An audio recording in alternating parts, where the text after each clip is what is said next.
하나님의 말씀 함께 나누겠습니다. 이사야서 말씀으로 와서 우리 선지서를 당분간 좀 몇 주 볼 것 같습니다.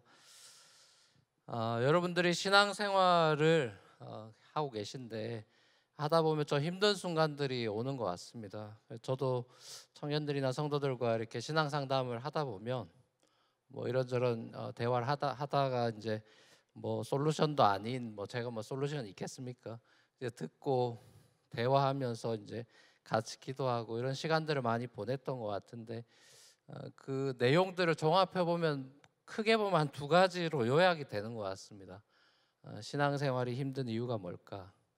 하나는 하나님이 내 눈에 안 보이고 또 안 보이는 것도 힘든데 나와 함께 하신다는 게 잘 안 느껴집니다. 자, 이게 이제 제가 제일 많이 들었던 얘기 중에 하나고, 또 하나는 하나님이 계신 거는 모태신앙이고 어릴 때부터 교회 다니면서 듣고 알고 있고 저도 그렇게 믿는데 제 삶이 왜 이 모양이죠? 라는 겁니다. 하나님이 계셔도 왜 내 삶은 이렇게 뭐가 변화가 없거나 달라지는 게 없고 이렇게 고통스럽고 답답한 나날을 보내야 됩니까? 이 두 가지를 어떻게 보면 요약이 되는 것 같아요. 하나님이 안 보이기 때문에 커뮤니케이션하고 그 뜻을 따라가고 그 말씀대로 살아가고 쉽지가 않죠. 보이는 사람 말도 우리가 잘 안 듣는 존재들인데 보이지 않는 하나님의 말씀을 잘 듣는다는 게 쉽지가 않습니다. 근데 우리가 알다시피 하나님은 옛날이나 오늘이나 말씀하시는 하나님이다, 이렇게 기독교 신앙 그렇게 고백하죠. 옛날 구약 시대에는 성경이 없을 때, 선지자도 없을 때는 그냥 디렉틀리 아브라함아 나타납니다. 그리고 이제 선지자가 세워졌을 때는 선지자를 통해서 메신저 노릇을 하게 하죠. 그리고 나서 신약으로 와서는 이제 성경이 다 완성이 되면서 신구약 성경 66권을 통해서 성경을 통해서 우리에게 이제 또 매개체로 우리에게 말씀을 하시죠. 성경 없던 시절은 디렉틀리, 그 다음에 성경이 쓰여지고 있을 동안에는 선지자를 통해서, 그리고 지금 시대에는 다 완성이 됐으니까 성경을 통해서 우리에게 말씀을 하십니다. 하나님께서 그럼 우리에게 말씀하신다, 성경을 통해서 말씀하신다 하는 것은 또 어떤 의미냐?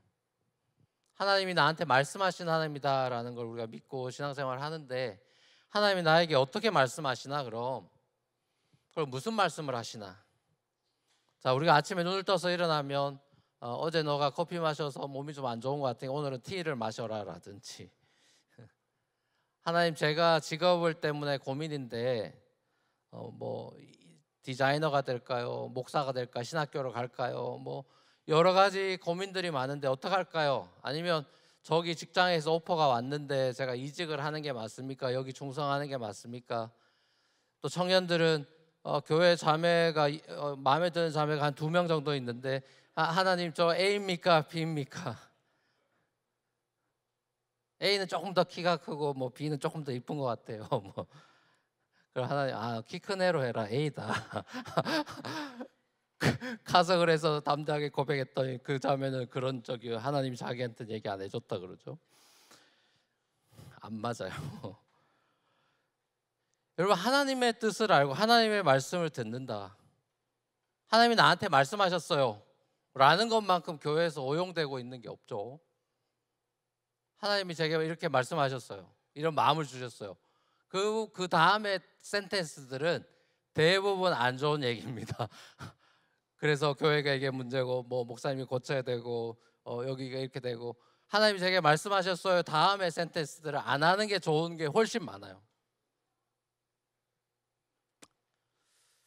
하나님이 제게 말씀하셨다, 그것 하나님이 제 모든 선택에 이래라 저래라, 넌 A다 B다 C다, 넌 이 직업을 해라 저거 해라, 그런 잔소리꾼이 아닙니다. 우리가 하나님에 대한 오해가 이런 게 많아요.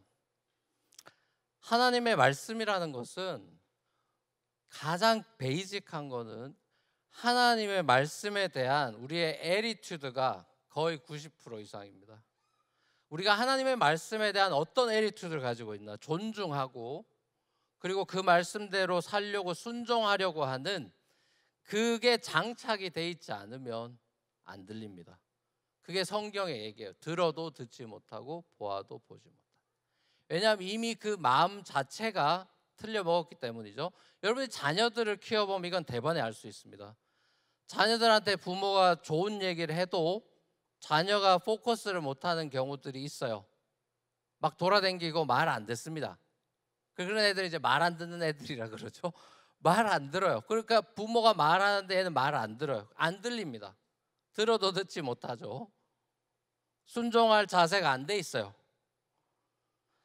자, 그런 의미에서 우리가 하나님의 말씀을 듣는다라는 거는, 그러니까 성경을 통해 듣는다 그랬잖아요. 그러니까 성경 말씀을 우리가 리딩하고, 성경 아까 우리가 봉독도 했습니다만 책을 읽고 독서를 하는 게 아니라 듣는 겁니다. 하나님의 말씀을 기본적으로 듣는 훈련이에요. 그 하나님의 말씀을 들으면서 이제 들으면 어떻게 돼요? 말귀를 알아들어야죠. 그 말귀를 알아듣는 훈련을 하는 거죠. 그래서 하나님께 더 가까이 가는 것인데, 그게 하나님의 방식입니다. 교제의 방식에. 우리가 뭐 남녀 사이 교제도 다 말로 하는 거니까요.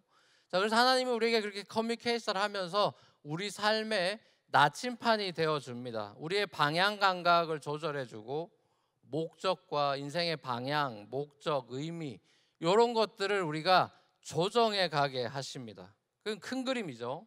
예를 들면 우리가 왜 이 땅에 내가 태어났나? 난 뉴욕에서 왜 살고 있나? 산다는 게 도대체 뭐냐? 이제 나이가 좀 더 들면 이제 죽는다는 게 도대체 뭐냐? 그럼 죽고 나면 어떻게 되는 거냐라는 이런 근본적인 인간들이 품고 있는 이 소위 말하는 철학적인 질문에 대해서 성경이 답을 줍니다. 창세기부터 계시록까지 하나님이 여러 에피소드들을 통해서 하나님이 이런저런, 그러니까 하나님이 누구냐 기본적으로 신학을 이야기하고 있지만 인간은 누구고 세상은 뭐냐라는 인문학도 얘기하고 있죠. 그게 다 들어있죠, 성경 안에는. 자, 그래서 그 하나님의 이야기를 통해서 우리가 하나님도 알아가고 인간도 알아가는, 이게 존 켈빈이 기독교 강요 챕터 1에서 말한 knowledge of God and knowledge of man, 그게 성경의 얘기예요. 자, 하나님이 우리가 어떤 분이냐를 알아가는 게 신앙생활이라고 할 때, 하나님이 어떤 분이냐를 알려면 하나님이 역사 속에 개입하셔서 뭘 하셨냐를 봐야 되겠죠. 어떤 레주메가 있느냐, 어떤 일을 하셨느냐, 그걸 유심히 봐야 될 텐데, 소위 말하는 이제 그런 걸 통해서 하나님의 스타일이나 성품을 알아가는 건데, 여러분들이 뭐 1:1 제자 양육이라든지 성경 공부 좀 하신 분들은 하나님의 속성, 뭐 성품, 영어로 attribute이라고 해서 God's attribute, 그 하나님의 속성이 뭐냐 할 때 뭐 영원하시다, 뭐 자비로우시다, 공의로우시다, 뭐 불변하신다, 신실하시다, 뭐 거룩하시다 등등의 하나님에 대한 여러 가지 성품에 대한 이해들을 우리가 이제 배우고, 뭐 하나님 그런 분이야 이렇게 이해하려고 하는데 사실 이해가 안 되는 부분이 많이 있죠. 뭐 영원이라는 것도, 우리가 영원히 살아본 적이 없으니까 영원이라는 거에 대한 개념이라든지, 뭐 거룩도 마찬가지고, 우리가 뭐 그렇게 깨끗하고 거룩한 사람들이 아니니까 거룩이라는 개념이라든지 여러 가지 면에서 이 장애물들이 당연히 있습니다. 자, 그래서 온전한 이해가 잘 안 돼요. 목사님 저도 마찬가지고. 자, 그래서 그 하나님의 성품이라는 것이 도대체 뭐냐, 그리고 그 성품이 나랑 또 그러면 쉽게 말해서 무슨 상관이냐, 자, 이런 것들을 우리가 이제 성경의 이야기를 통해서 배워가고 또 공부도 하고 뭐 설교도 듣고 이러면서 하나님에 대해서 알아가고 깨달아가고 배워가고 깊어져 가는 것이 신앙생활이죠. 자, 그 하나님이 어떤 분이냐를 이야기 속에서 쫙 펼쳐주고 보여주는 걸 이제 어려운 말로 계시다, 뭐 레벨레이션이다 이렇게 얘기하는데, 하나님이 이렇게 자기를 드러내셔서 우리에게 말씀도 하시고 보여주셨는데, 그것이 압축으로 완전히 절정에 이른 것이 인간이 되어서 와버리신 예수님이죠. 그래서 스페셜 레벨레이션이다, 특별한 계시다 이렇게 얘기를 하죠. 자, 예수 그리스도를 통해서 우리가 하나님이 이런 분이구나 라는 것을 조금 더 렐러번트하게 알아갈 수가 있습니다. 여러분들이 저를 아십니까? 저를 아세요? 예, 저지 보이다. 딱 보니까 저 뉴요커는 아닌 것 같아. 저지 보이고. 저 양반 가끔씩 서울말 하는 경상도 사람입니다. 저는 서울말 한다고 굳게 믿고 있는데 하여튼 뭐 이런 여러 가지 인포메이션에 대한 것들은 알겠죠. 근데 여러분, 제 마음의 가장 깊은 마음의 소원이 뭔지 아세요? 요즘 제가 늘 고민하고 하는 그런 부분이 뭔지 아십니까? 잘 없을걸요. 우리 신앙생활이라는 게 이런 경우가 많은 것 같은 거예요. 하나님을 알아요. 신실하시다, 거룩하시다, 영원하시다, 다다다다다 아는데 하나님의 마음속에 진짜 원하시는 그 깊은 속내가 뭘까? 아니면 하나님은 요즘 무슨 고민을 하실까? 하나님은 팔레스타인에서 지금 난리가 나 있는 이 중동 전쟁에 대해서 어떤 눈으로 바라보시고 어떻게 생각하실까? 하나님은 이 지금 미국 코앞에 닥친 미국 대선에 대해서 하나님은 어떤 생각을 품고 계실까? 하나님은 뉴욕 땅을 바라보면서 뉴요커들의 삶과 문화를 보시면서 어떤 생각에 잠기실까? 자, 우리가 이런 생각을 전 목사니까 이런 생각을 자주 합니다만 여러분, 이런 생각을 한다 하더라도 대답이 쉽지가 않죠. 그래서 이제 단도직입적으로 묻는 거예요. 하나님께. 하나님, 트럼프 찍을까요? 해리스 찍을까요? 그러면 아까 말한 것처럼 해리스야 아니면 트럼프야. 그렇게 답을 줄까요, 여러분? 쉽지가 않죠. 그럼 내 삶에 대해서도 마찬가지예요. 하나님의 내 삶을 바라보면서 하나님은 어떤 생각을 하실까? 저는 이제 딸을 셋을 키우니까 딸 보면서도 생각들이 다 달라요. 애의 방향과 스타일과 다 다르니까 얘 한 명 한 명을 향한 제 생각과 그 고민과 기도 제목이 달라요. 나를 향한 하나님의 생각은 뭘까? 또 우리 뉴프런티어 교회에 대한 하나님의 생각과 또 심지어 계시록 2장 3장에는 하나님의 교회들을 7개 교회에 대한 평가가 나오니까 하나님은 우리 교회에 대해서는 어떤 평가를 하실까? 자, 이런 생각을 해보셨습니까?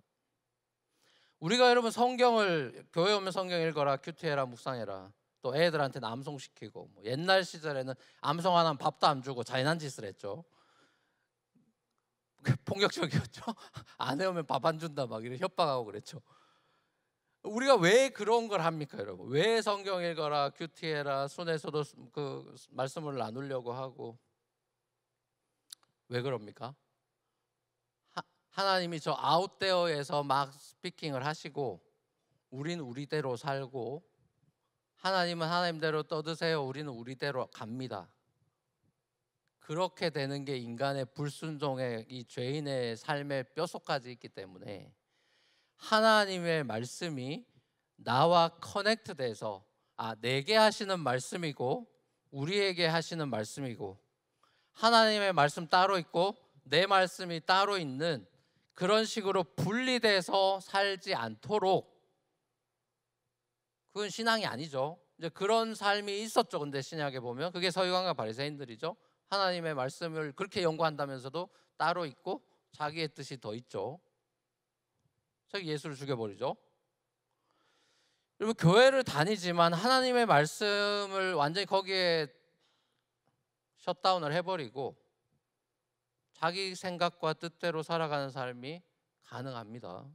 사람 그게 가능해요. 지난주일 말씀드렸듯이 하나님 앞에 우리가 홀로 서기에 내가 하나님 앞에 오롯이 하나님의 말씀을 듣고 순종하겠다라는 그런 애리투드로 살고 있는지, 아니면 그냥 그런 거 다 안 들려오기 시작했고 그냥 내가 알아서 살아가는 홀로서기, 그냥 하나님 없는 홀로서기를 하고 있는지 우리 삶을 점검해 봐야 돼요. 여러분, 하나님 없이 인생이 성공할 수 있습니까? 없습니까? 하나님 없이, 하나님의 도움 없이 인생이 성공할 수 있어요? 없어요? 자, 있다 1번, 없다 2번. 이제 사지선다로 해야 돼. 우리 다 사지선다의 너희들이라. 자, 하여튼 간에 하나님 없이, 하나님 도움 없이 세상에서 인생이 성공할 수 있다 1번, 없다 2번. 뭐예요? 당신들은 3번입니까? 여러분, 세상적인 사람들이 원하는 기준, 뉴요커들이 원하는 성공은 사실은 예수 안 믿어야 확률이 높습니다. 잘 들으세요. 요거 잘라서 편집하면 저 이제 교단에서 잘립니다. 악마의 편집하면 저 이제 큰일 나는 거예요. 보세요. 세상적인 뉴요커들이 바라는 성공은 사실 예수 안 믿어야 확률이 높아요. 무슨 말이냐? 하나님이 아니라 돈을 쫓아야 돈을 더 많이 벌 수 있습니다. 부자 된 사람들의 큰 부자 된 사람들의 특징들을 조사하는 책을 보면 부자 되는 사람들은 부자가 애초에 목표였어요. 부자가 목표여야 부자가 됩니다. 그러니까 하루 종일 눈 뜨면서 눈 감을 때까지 돈 생각만 해야 큰 부자가 됩니다. 그러니까 저랑 여러분은 글렀어요. 이 큐티하죠, 뭐 기도하죠, 말씀 보죠. 우리 다 글렀어.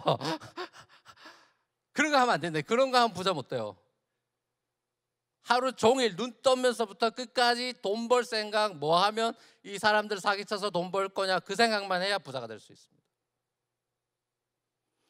여러분, 하나님 없이 성공한 고대, 오늘 본문에 나오는 모압이라든지 고대 강한 강대국들이 하나님 도움 없이 다 강대국이 됐습니다.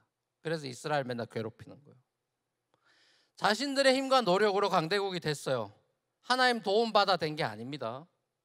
제국들은 다 마찬가지죠. 이집트 제국이니 뭐 로마 제국이니 다 하나님 도움 없이 된 거예요. 오늘날도 마찬가지죠. 강대국들은 하나님 없이 잘 나갑니다. 뭐 재화가 많고 인재도 많고 돈도 많고 모든 파워가 다 있기 때문에 하나님 도움 없이 강대국들은 잘 나갑니다. GDP 계속 올라갈 수 있고요. 다 잘 될 수 있어요. 재벌들 하나님 필요 없죠. 하나님 필요 없이 모든 걸 다 돈으로 해결할 수 있습니다. 잘 삽니다. 재벌들 잘 살죠. 시편 73편에 보면 자, 이런 현실, 이게 우리의 현실인데 이런 현실, 고대에도 그런 현실이었기 때문에 세상은 언제나 이런 이 불합리하고 불의한 세상에 대해서 열받아하고 괴로워하고 거의 진짜 우울증 걸릴 뻔하는 한 사나이가 나옵니다. 자, 그 사나이 이름이 아삽이라는 사람이에요. 아삽. 들어보셨을 거예요. 아삽이 누굽니까? 다윗 왕 때 예배 음악을 담당했던 레위인입니다. 예배 인도자죠.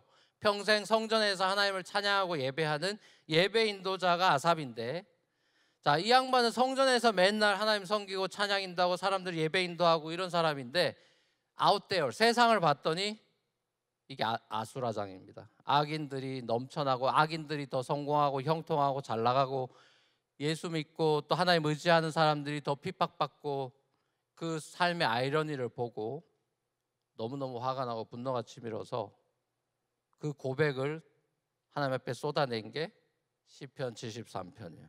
아마 여러분 잘 아실 거예요. 1절에서 16절까지 그래도 한번 길지만 그래도 한번 읽어보면 여러분 이 시대에도 이런 마음이 있는 사람들이 많을 겁니다. 공감이 될 겁니다. 같이 한번 읽어보시죠. 같이 한번 읽겠습니다. 시작. 하나님은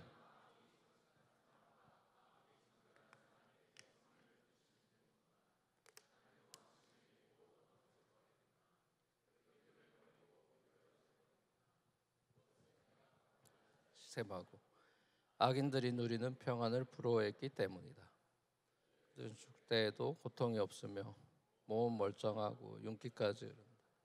사람들이 흔히들 당하는 그런 고통이 그들에게는 없으며 사람들이 의뢰당하는 재앙도 그들에게는 아예 가까이 가지 않는다. 오만은 그들의 목걸이요 폭력은 그들의 나들이 옷이다.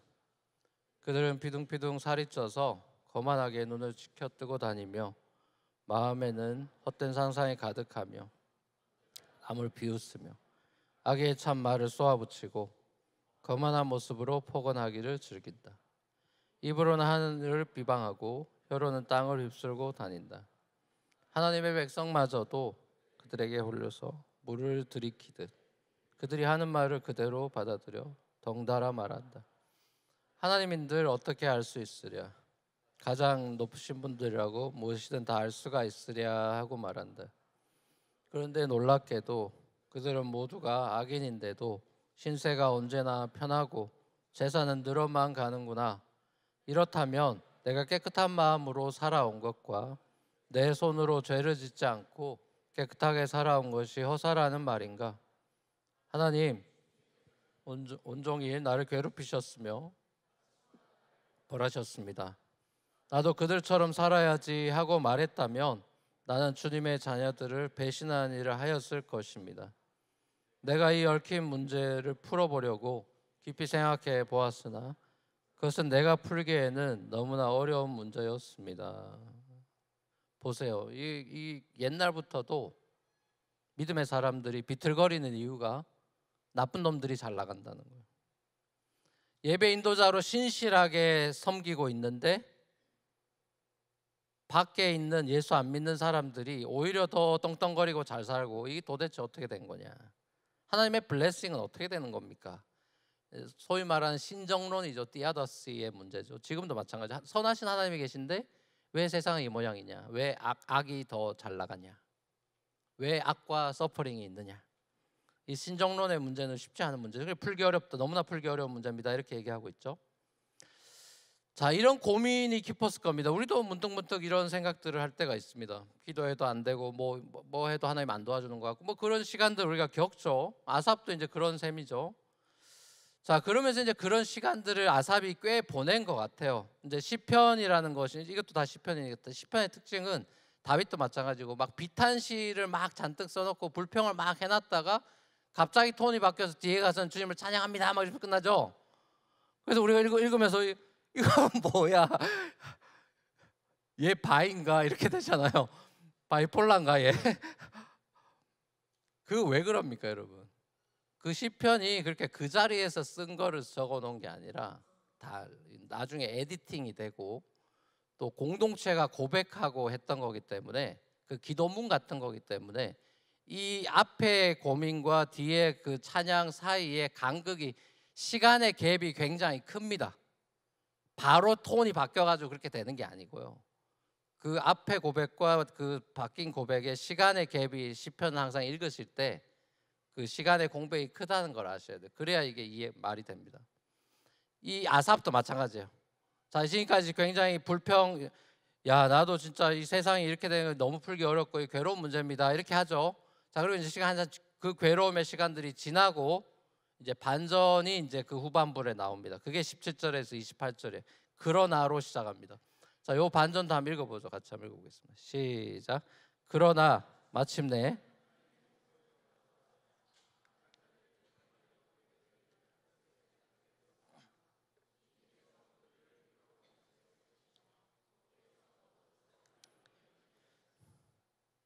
그들이 갑자기 놀라운 일을 당하고 공포에 떨면서 자취를 감추며 마침내 끝장을 맞이합니다. 되어서 일어나면 악몽이 다 사라져 없어지듯이 주님께서 깨어나실 때에 그들은 한낮 꿈처럼 자취도 없이 사라집니다. 나의 가슴이 쓰리고 심장이 찔린 듯이 아파도 나는 우둔하여 아무것도 몰랐습니다. 나는 다만 주님 앞에 있는 한 마리 짐승이었습니다. 그러나 나는 늘 주님과 함께 있으므로 주님께서 내 오른손을 붙잡아 주십니다. 주님의 교훈으로 나를 인도해 주시고 마침내 나를 주님의 영광에 참여시켜 주실 줄을 믿습니다. 내가 주님과 함께하니 하늘로 가더라도 내게 주님밖에 누가 더 있겠습니까? 땅에서라도 내가 무엇을 더 바라겠습니까? 내 몸과 마음이 다 시들어가도 하나님은 언제나 내 마음에 든든한 반석이시오 내가 받을 몫의 전부이십니다. 주님을 멀리하는 사람은 망할 것입니다. 주님 앞에서 정절을 버리는 사람은 주님께서 멸하실 것입니다. 하나님께 가까이 있는 것이 나에게 복이니 내가 주 하나님을 나의 피난처로 삼고 주님께서 이루신 모든 일들을 전파하려 합니다. 아멘. 자, 그러나로 시작하는 마침내, 그러나 마침내의 반전이 일어날 때 하나님의 성소에 들어가서야 깨달았다, 이렇게 돼 있죠. 자, 구약의 얘기죠. 우리 지금으로 치면 하나님과의 관계, 하나님 앞에 기도하는 자리, 하나님 앞에 예배하는 자리, 그러니까 세상의 소리와 세상 바라보면서 시험 들고 짜증나고 분노가 치밀고 이거 도대체 뭐냐, 계속 그 문제를 세상 안에서 풀어보려니까 답이 없죠. 그러니까 안 풀리죠. 풀 수가 없죠, 이 문제를. 자, 그래서 좌절하고 힘든데, 그러나 마침내 하나님의 성소에 들어가서 깨닫게 됐대요. 자, 이게 우리 크리스찬 라이프예요. 하나님의 시각과 하나님의 마음으로 들어가서 하나님과의 교제 가운데에만 세상의 문제에 얽히고 설킨 것이 실타래가 풀리기 시작하죠. 이 시인이 이 아삽이 깨달은 건 뭡니까? 이 악의 문제, 풀 수 없는 이 악의 문제에 대해서 깨달은 건 뭐죠? 하나님이 악을 끝장내시는 분이다. 하나님이 눈뜨고 가만히 안 보시는 분이다. 하나님은 공의의 하나님이다. 악한 자를 끝장내시는 하나님이라는 사실을 새롭게 깨닫게 돼요. 무능력한 하나님이 아니라 기다리실 분이고 끝장내실 거다를 봅니다. 자, 그러면서 재밌는 표현을 해요. 이 끝날 것 같지 않은 세상의 악, 이 악한 현실, 악인의 형통함과 이런 것들이 난무하는 이 역사. 자, 이것이 마치 하룻밤 악몽 같다라고 이 시인은 노래하고 있습니다. 우리가 악몽을 꾸죠, 밤에. 근데 악몽이 계속되진 않죠. 사라집니다, 자취 없이. 자, 그런 것처럼 이 악인의 이 횡행한 이 악한 현실이라는 것이 하나님의 퍼스펙티브에서는 천년이 하루 같은 분이니까 하루의 악몽처럼 이 세상 역사가 랩법이 될 것이다. 자, 그러면서 이제 이 시인이 하나님 앞에서 깨달은 걸 얘기하면서 자기 자신을 이제 하나님을 보고 이제 자기 자신을 보면서 어떤 고백을 하게 되죠? 하나님을 만난 사람들 어떤 고백을 합니까? I'm foolish라는 고백이 다 나오죠. 하나님 앞에서 자기 자신을 발견하게 된 사람은 자신의 아둔함과 우둔함과 그런 것들을 깨닫게 돼서 심지어 이 시인은 자기는 짐승 같다라고까지 표현하죠.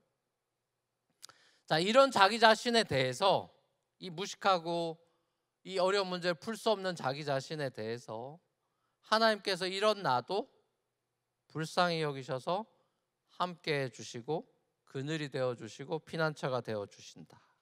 이렇게 불평불만이 많고 하나님 앞에 이런 것들을 짜증내고 분노하고 하는 이런 나도, 이 무식한 나를 하나님이 불쌍히 여기셔서 끝까지 함께 해주셔서 시인의 엔딩은 뭐예요? 아, 복이라는 것이 하나님께 가까이 가는 것이 복이구나. 이걸 이제 깨닫게 되죠. 자, 그리고 그 하나님이 이 땅에 행하신 일들을 제가 전파하는 그런 미셔널한 라이프를 살겠습니다라고 이 시가 엔딩이 돼요. 우리가 오늘 읽은 이사야 본문도 비슷합니다. 이사야 선지자의 고백도 비슷해요. 악한 자를 끝장내시는 공의의 하나님을 이사야가 노래하고 후반부에 가서는 구원을, 가난한 자들과 불쌍한 자들을 구원해 주시는 그 긍휼의 하나님, 은혜의 하나님을 시로 노래합니다.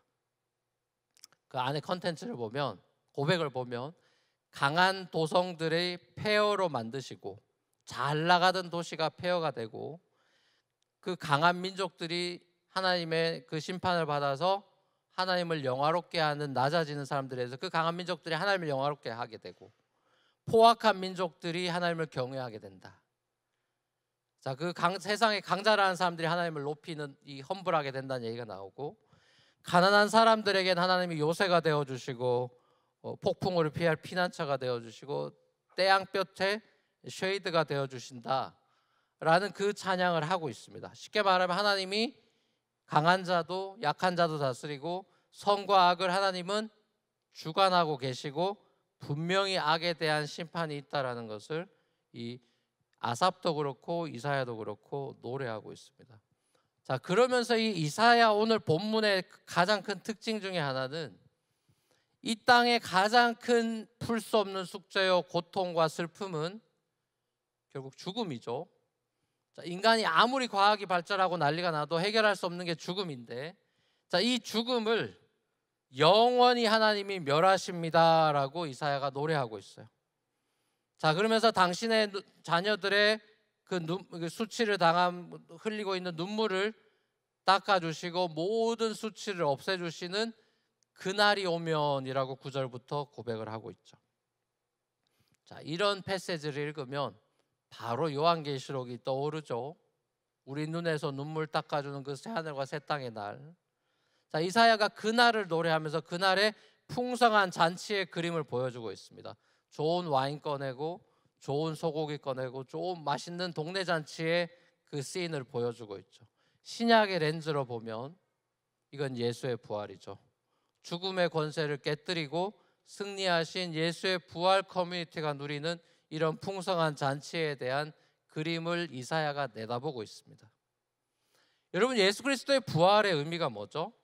죽은 사람이 살아났다는 깜짝 쇼나 기적을 의미하는 것이 아닙니다. 그리스도의 부활은 악에 대한 심판입니다. 그리고 세상에 수치당하는 자들을 다시 살려버리겠다는, 그리고 억울한 자들에 대해서 하나님이 편들어주는 신원입니다. 그 사람들의 이 애가를 달래어주는 그 승리의 선언이 부활이에요. 자, 그리스도의 부활은 하나님께서 악을 가만히 눈뜨고 안 내버려 두신다, 반드시 바로잡는 분이라는 것을 보여주신 이 내셔널 디그리의 우주적인 선포입니다. 왜냐? 악한 사람들이 선한 죄 없는 예수를 십자가에 못 박아 죽였죠. 죽음으로 이겼다라고 생각했죠. 죽여버리면 악은 이기는 거거든요. 조폭들은 죽여버리면 되는 거거든요. 악은 죽여버리면 되는 겁니다. 그래서 너 죽을래라고 이제 협박을 하는 것이죠. 자, 그러니까 모든 사람은 죽음 앞에서 다 힘을 잃어요. 자, 그래서 예수가 죽었습니다. 자, 근데 하나님은 죽음 앞에 지지 않죠. 하나님의 능력과 선과 사랑은 그 악을 심판하고 너희가 이기지 않았고 내 선이 이겨서 예수를 살려버리는 것입니다. 자, 그래서 살려서 이 악이 아니라 예수 안에 달라붙는 사람들, 너희는 예수의 이 부활 생명으로 영원히 사는 거야. 이게 세례고 예수의 부활의 의미죠. 이사야가 그날을 내다보면서 노래하고 있는 것입니다. 그날이 오면, 주 예수가 오셔서 죽음을 완전히 멸해버리시는 날, 예수의 십자가 부활 사건으로 새로운 세상이 열려버리는 그 하나님의 나라. 자, 그 나라를 이 이사야가 내다보고 있죠. 자, 그리고 그 이사야가 예언한 그날이 예수로 왔고, 이 땅에 오신 그날을 가져오신 예수가 이런 얘기를 합니다. 너무나 유명한 말씀이죠. 요한복음 3장 16절. 요것만 우리가 대부분 아는데 19절까지 패키지로 사실 같이 읽어야 됩니다. 같이 한번 읽어보겠습니다. 같이 한번 읽겠습니다. 시작. 하나님께서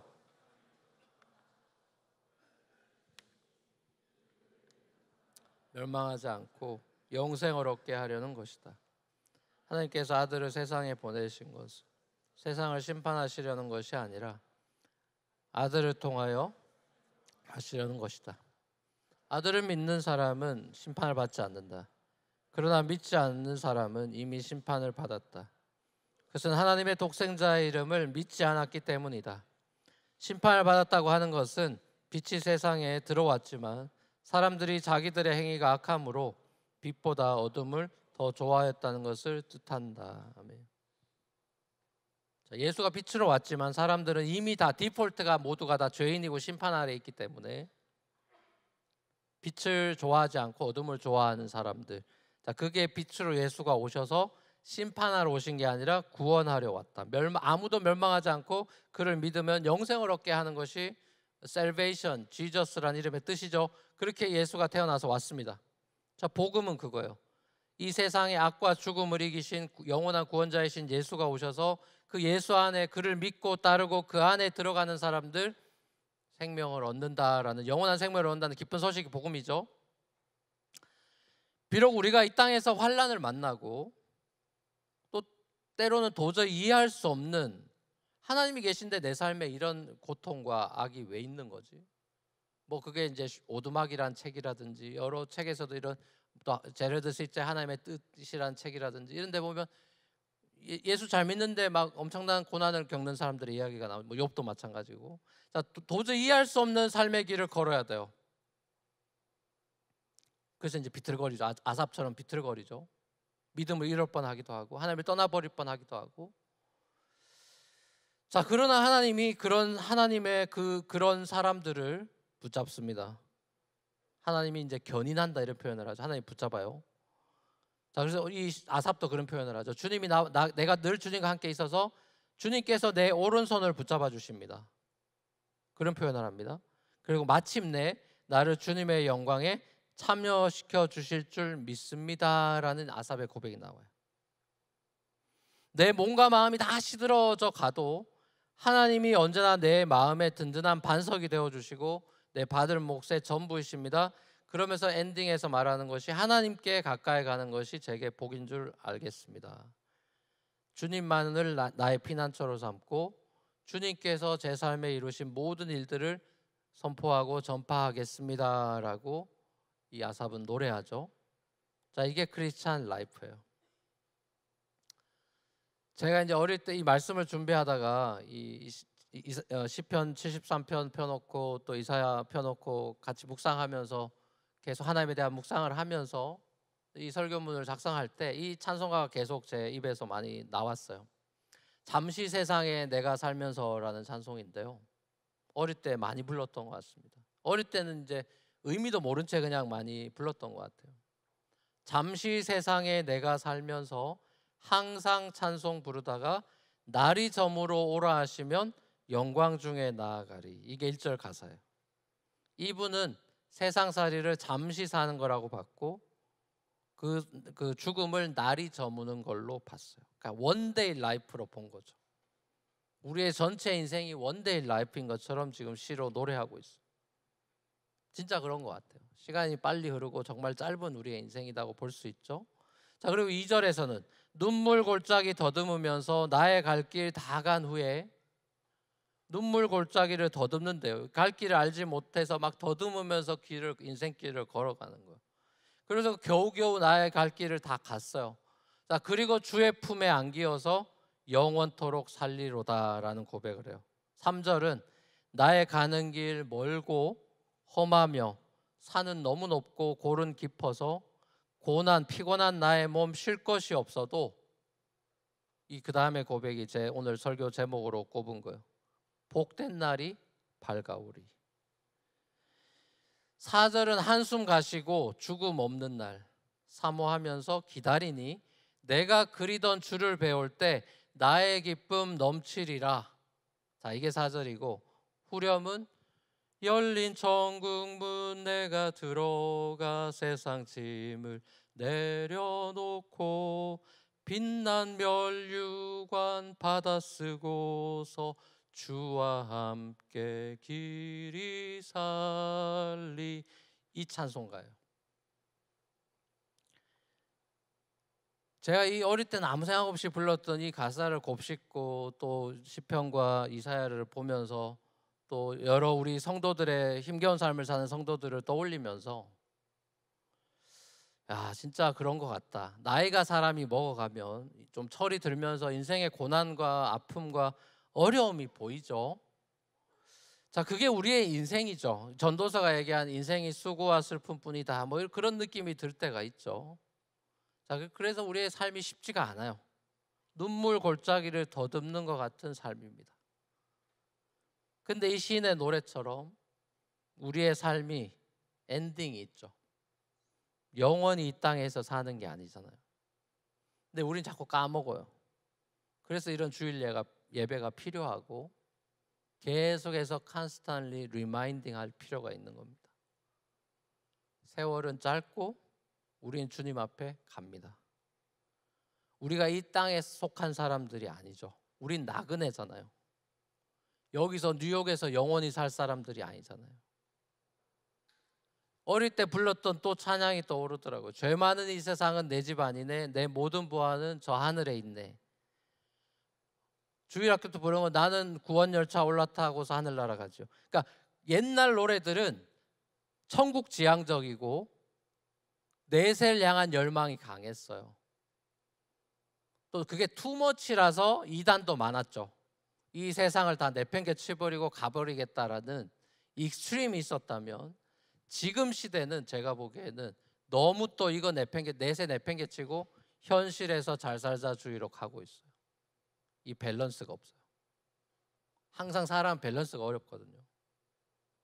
여러분, 이게 바울을 잘 보시면 바울은 현실에서 미친 듯이 선교하고 복음 전하기 위해 돌아다니지만 그는 빌립보서를 보면 항상 몸을 내밀면서 표대를 향하여 달려간다고 하고 있어요.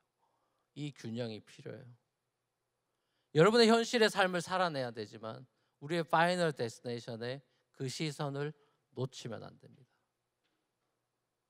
전 설교 때마다 천국을 강조하는 사람입니다.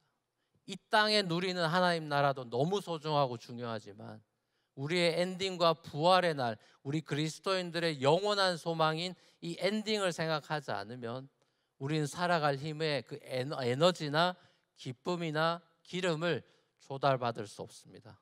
그건 제가 신앙생활하면서 여러 번 깨닫는 부분이에요. 이 땅의 문제가 해결되는 거로는 계속 못 달립니다. 그럼 해결 중심으로 가면 다른 문제가 오면 또 넘어져요. 그러나 우리가 하늘 소망으로 가득 채워져서 이게 과정인 줄 알고 끝을 봐버리는, 제가 첫 번째 책을 썼던 그 행복한 거북이 느려도 행복하다, 그 파이널 데스티네이션을 봤다는 거죠. 토끼는 끝을 안 보니까 조금 잘 되면 교만하고 넘어지고, 거북이보다 내가 빠르다고 우쭐하고 나태해지고 그렇게 되는 거죠.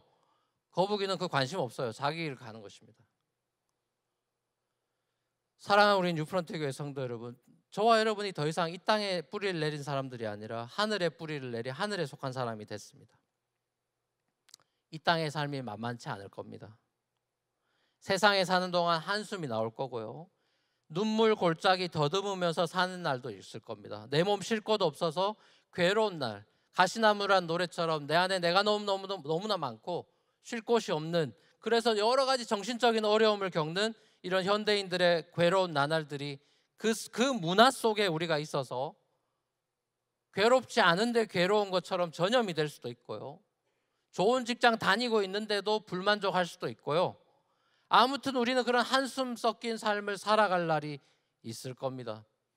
자, 근데 끝끝내 우리 주님은 이 모든 악과 고통과 슬픔을 거기에 종지부를 찍고 잔치해버리는, 준비된 잔치의 날이 다가오고 있습니다. 그 날이 오고야 말 것입니다. 우리 눈에서 모든 눈물을 씻겨주시는 그 복된 날이 밝아오리, 그 희망, 우리가 붙잡을 영원한 희망이죠. 내가 그리던 주를 배울 때 나의 기쁨 넘치리라. 누가 예수님 만났을 때 기쁠까요? 지금 기쁜 사람이 기쁜 겁니다. 천국을 살던 사람이 천국을 가는 것이고 지옥을 살던 사람이 지옥을 가는 거예요. 그게 페어한 공의의 하나님의 특징이에요. 천국 살았는데 지옥 보내고 지옥 살았는데 천국 보내고 그런 거 없습니다. 본인이 선택한 길을 그대로 가는 것입니다. 예수를 기뻐하고 송축했던 사람들이 내가 그리던 그 예수를 만날 때 페이스 투 페이스 만나는 날 기뻐하겠죠.